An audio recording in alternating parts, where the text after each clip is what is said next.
Let's give it a shot on your own now.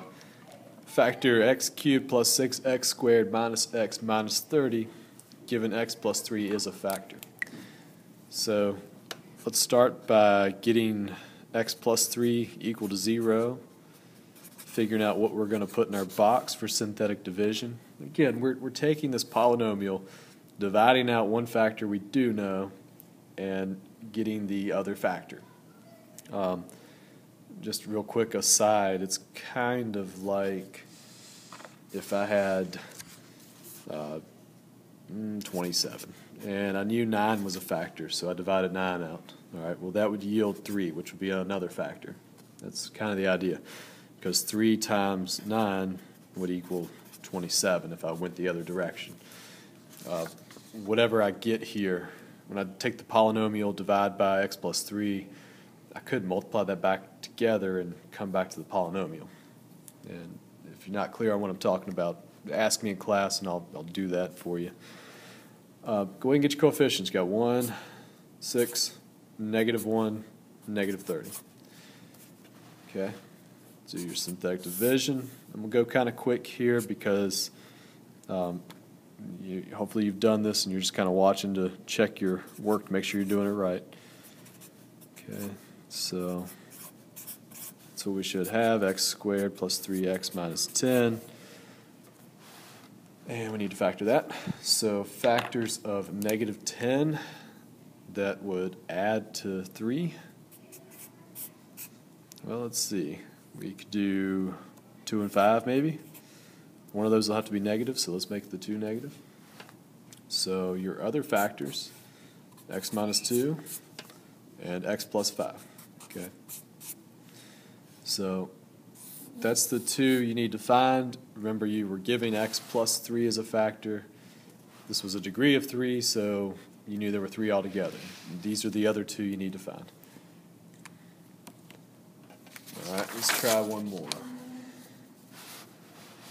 So factor x to the 5th plus x to the 4th minus 81x minus 81, given that x plus 1 is a factor.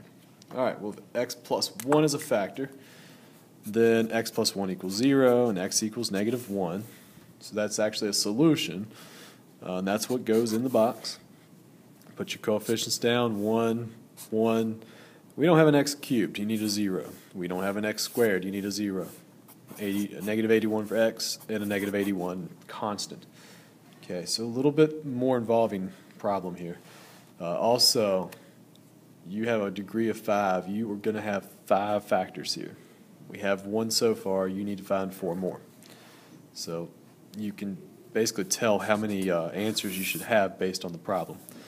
Alright, so bring down to 1, subtract, multiply, then subtract, multiply, add, multiply, add, multiply, add.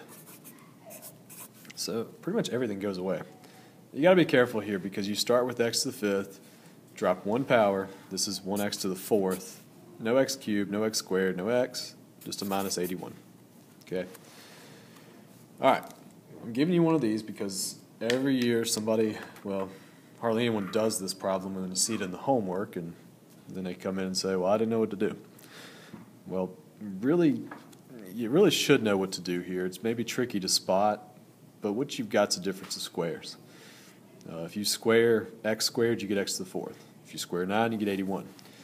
If you haven't got familiar with the difference of squares, you really need to master that technique because that's one that's going to really come up a lot. The further you go in math, the more you're going to see it.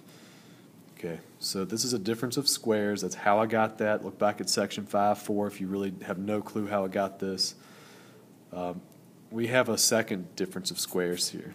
We have an x plus 3 and x minus 3 to make x squared minus 9. And I'm going to leave the other factor the same because I can't factor x squared plus 9. In the next section, 7.5, we'll talk about how you solve this and get 2 answers out of it. It's going to be imaginary, basically. So you're going to get 2 imaginary solutions out of that. These are your 4. Technically, this is 2 factors. We would have to factor this in an imaginary way, which I'm not going to do. I'm not going to require you to do that.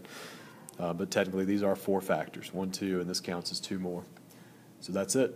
That's how you'd leave that problem.